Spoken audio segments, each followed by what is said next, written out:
কোরআন সুন্নাহর আলো সংসদে চলো, কোরআন সুন্নাহর আলো দিয়েছি তো রক্ত,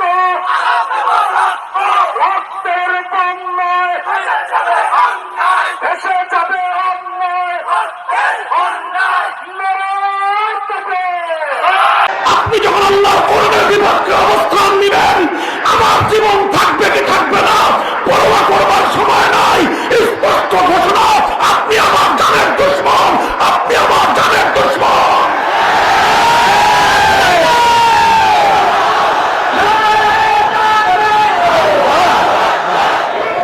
কোরআন এবং হাদিসের আলোকে এই গোটা দক্ষিণবঙ্গের সমস্ত ওলামায়ে কেরামের উপস্থিতিতে ফতোয়া জারি করতে চাই। যার হাত আল্লাহর নবীর রক্তে রঞ্জিত হবে, যার জীবন আল্লাহর নবীকে কটাক্ষ করবে, যে মুখ দিয়ে আল্লাহর নবীকে গালি দিবে, যে হাত দিয়ে আল্লাহর নবীর বিরুদ্ধে বিষোদ্গার করবে, তাকে হত্যা করতে যাওয়ার নাম হলো ঈমান। কাজেই আল্লাহর দরবারে মুনাফিকের পরিচয় বহন করতে পারবো না। কিয়ামতের দিন আল্লাহর নবীর সামনে মুনাফিক হিসেবে উঠতে পারবো না।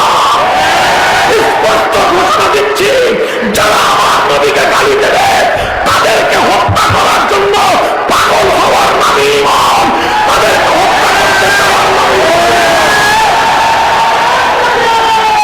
হে উম্মতের আলেম সমাজ, তোমাদেরকে প্রস্তুত থাকতে হবে। যে কোনো কঠিন পরিস্থিতিতেও হকের ঝান্ডা সমুন্নত রাখতে হবে। উম্মতের জন্য হকের ঝান্ডা নিয়ে সামনে অগ্রসর হতে হবে। এজন্য ইমামে আযমের মতো জীবন দিতে হবে, জীবন দিতে হবে। ইমাম আহমদ ইবনে হাম্বলের মতো রক্ত ঝরাতে হবে, রক্ত ঝরাতে হবে। হযরত ইলিয়াস রাহমাতুল্লাহি আলাইহির মতো অশ্রু দিতে হলে অশ্রু ঝরাতে হবে।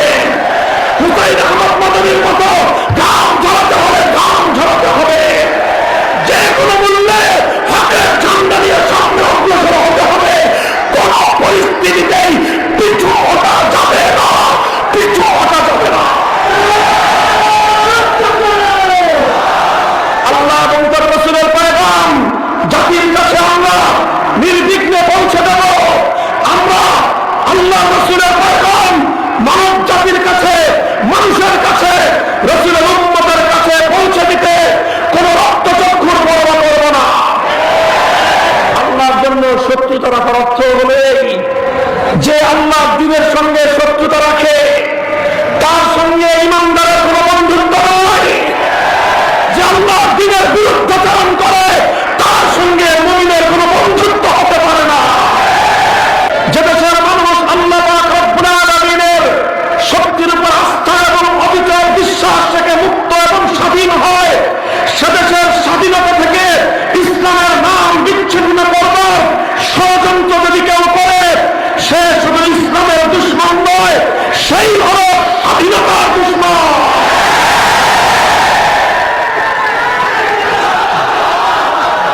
ইসলামকে দেশ থেকে মাইনাস করবার যদি কোনো চক্রান্ত হয়, 55,000 বর্গ মাইলের শেকড় শুদ্ধ টান দিবে এবং ইসলাম এবং ইসলামী চেতনাই বাংলাদেশের স্বাধীনতার রক্ষা কবচ।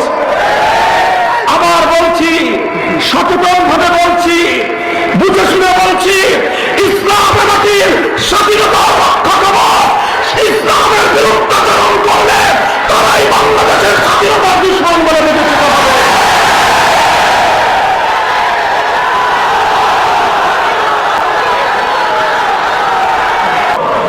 মানুষের এই যে জাগরণ, ওলামায়ে কেরামের প্রতি মানুষের এই যে অভূতপূর্ব আস্থা, এতে আলেম সমাজের দায়িত্ব বেড়ে গেছে বহুগুণ। চুয়াডাঙ্গা ওলামা পরিষদের দায়িত্ব বেড়ে গেছে বহুগুণ। এই পণ্যপানের বাদ ভাঙ্গা জনতার স্রোত কোন রাজনৈতিক নেতার পিছনে ছুটে না, কোন রাজনৈতিক দলের জন্য অভূতপূর্ব মানুষের জাগরণ দেখা যায় না। জাগরণ আল্লাহর জন্য, এ জাগরণ আল্লাহর দিনের জন্য। সুতরাং জনতার এই পথ বুঝতে হবে, মানুষের আত্মার এই চেতনা, এই প্রেরণাকে ধারণ করে আল্লাহর জমিনে কালেমার পতাকা উড্ডীন করতে হবে। ওলামায়ে কেরাম যদি ঐক্যবদ্ধ থাকেন, ইসলাম আলেম সমাজ যদি যথাযথভাবে দায়িত্ব পালন করেন, ইনশাআল্লাহ বাংলাদেশের আকাশে কালেমার পতাকা উঠবে ইনশাআল্লাহ।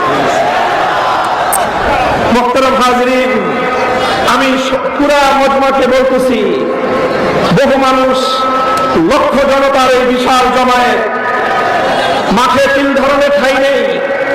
আপনারা বিভিন্ন গাছপালায় উঠে, বাসাবাড়ির ছাদে উঠে মাহফিলে অংশগ্রহণ করেছেন। সকলের প্রতি আমার বিনীত অনুরোধ থাকব, নিজের এবং অপরের জানমালের নিরাপত্তার দিকে সকলে সতর্ক দৃষ্টি রাখবেন। খবরদার তাড়াহুড়ো করতে গিয়ে অতি আবেগী হয়ে কেউ এমন কিছু করবেন না যাতে কোনো দুর্ঘটনা সংঘটিত হতে পারে। একটি দুর্ঘটনা যদি ঘটে যায়, আমাদের এই বিশাল এই বিজয়, এই মহাজাগরণ সবকিছুই একটা বিষাদে পরিণত হবে, একটা দুঃখজনক শোকের অনুষ্ঠানে পরিণত হবে। মেহেরবানি করে আরেকটা অনুরোধ জানাই, আপনার মঞ্চ থেকে একটু পিছিয়ে সরান, একটু পিছনে সরে যান, আরেকটু তাড়াতাড়ি, সময় কম। এই বিশাল মজমা যতক্ষণ এখানে থাকবে, দায়িত্বের বোঝা আমাদের সকলের মাথার উপর। সকলকে নিরাপদে এখান থেকে বিদায় করতে পারার মধ্যে আজকের আমাদের সম্মেলনের কামিয়াবি এবং সফলতা। আমি আবার বলছি, বাস কথা শেষ। এরপরে যা হবে সমস্ত কথাবার্তা হাত দিয়ে হবে। কি দিয়ে হবে? মুখ দিয়ে কেউ কথা বলবেন না, হাতের ইশারায় বলবেন যা বলার। ঠিক আছে কথা? আপনারা এখান থেকে কেউ দাঁড়াবেন না, বেশি সমস্যা হলে বাইরে বের হয়ে যাবেন, কিন্তু এখানে দাঁড়িয়ে থাকার কেউ চেষ্টা করবেন না, ইনশাআল্লাহ। ইনশাআল্লাহ বলেন। মুহতারাম হাজিরিন, এই যে আমরা এখানে জড়ো হয়েছি, একত্রিত হয়েছি, আপনারা উলামায়ে কেরামের প্রতি ভালোবাসা এবং মহব্বত রেখে এখানে এসেছেন।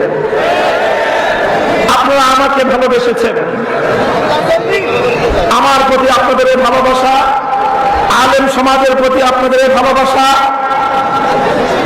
চুয়াডাঙ্গা উলামা পরিষদের প্রতি আপনাদের এই ভালোবাসা, এটা কোনো ব্যক্তির জন্য নয়, কোন ব্যক্তির প্রতি অন্ধ ভক্তি বা অন্ধ ভালোবাসা এটা নয়। এই ভালোবাসা এই জন্য যে আলেম সমাজ এই জমিনে আল্লাহর দ্বীনের ঝান্ডা সমুন্নত করছে। আমরা হকের কথাগুলো বলছি, এজন্য আপনারা আমাদেরকে ভালোবেসেছেন। আল্লাহ সাক্ষী থাকুন, আপনারাও সাক্ষী থাকেন। যারা আল্লাহ দ্বীনের প্রতি মহব্বত এবং ভালোবাসা রেখে আমাদের প্রতি মহব্বত এবং ভালোবাসা রাখেন, আমরাও আপনাদেরকে ভালোবাসি। আল্লাহ পাক রব্বুল আলামিন আমাদের এই পারস্পরিক মহব্বত এবং ভালোবাসাকে আল্লাহ কবুল করেন। আমাদের এই পারস্পরিক মহব্বত, আন্তরিকতা এবং এই ভালোবাসা, এটা এতটা গভীর, এতটা শক্তিশালী যে পৃথিবীর কোন ঝড় তুফান এই ভালোবাসার সম্পর্ককে ছিন্ন করতে পারে না।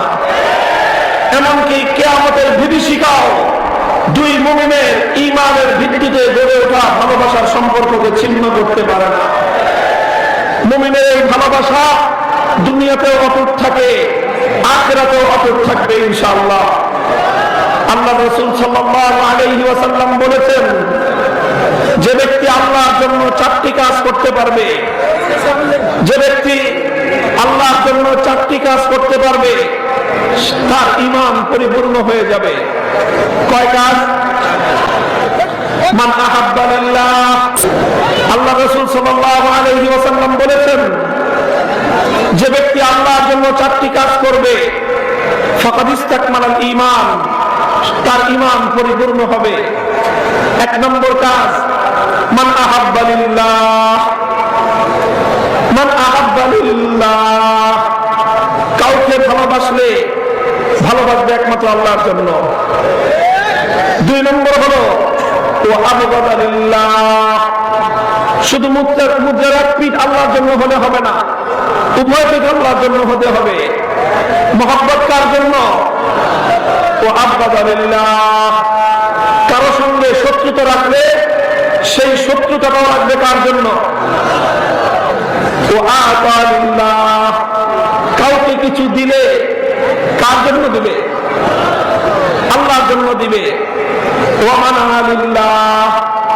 কাউকে কোনো কিছু দিতে অস্বীকার করলে কার জন্য করবে? যদি আপনি কাউকে বলেন আমি আপনাকে আমার আনুগত্য দেব না, আমি আপনাকে আমার ভোট দেব না, আমি আপনার পক্ষে আমার মতামত দেব না, আমি আপনার জন্য আমার ঘাম ঝরাবো না, আমি আপনার জন্য আমার অশ্রু দেব না, আমি আপনার জন্য আমার রক্ত দেব না, এইভাবে কাউকে কোনো কিছু দিতে অস্বীকার করবেন একমাত্র কার জন্য? এই চার কাজ যে করবে ফাকাদ ইসতাকমালাল ঈমান। সহিহ হাদিস, আবু উমামা রাদিয়াল্লাহু তাআলা আনহু বর্ণিত, আল্লাহর নবী বলেছেন ওই ব্যক্তির ঈমান পরিপূর্ণ হয়ে যাবে। মুহতারাম হাজিরিন, ভালোবাসা কার জন্য? আল্লাহর জন্য। ভালোবাসার অর্থ কি? আল্লাহর জন্য ভালোবাসার অর্থ হলো আল্লাহ যাকে ভালোবাসতে বলেছেন তাকে ভালোবাসা। আল্লাহর জন্য ভালোবাসার অর্থ হলো আল্লাহ যাকে ভালোবাসতে বলেছেন তাকে ভালোবাসা, এক নম্বর। দুই নম্বর হলো আল্লাহর জন্য ভালোবাসার অর্থ হলো যে আল্লাহকে ভালোবাসে তাকে ভালোবাসা।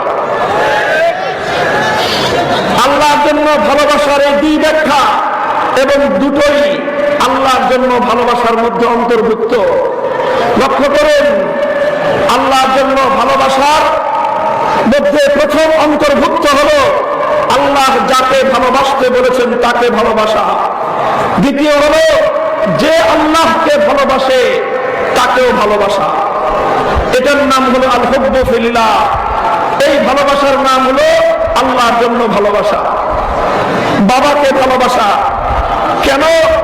বাপকে ভালোবাসতে বলেছেন কে? মাকে ভালোবাসা, কারণ মাকে ভালোবাসতে বলেছেন কে? স্বামী স্ত্রী পরস্পরকে ভালোবাসা কেন? এই ভালোবাসতে বলেছেন কে? সন্তান সন্ততিকে ভালোবাসা কেন? ভালোবাসতে বলেছেন কে?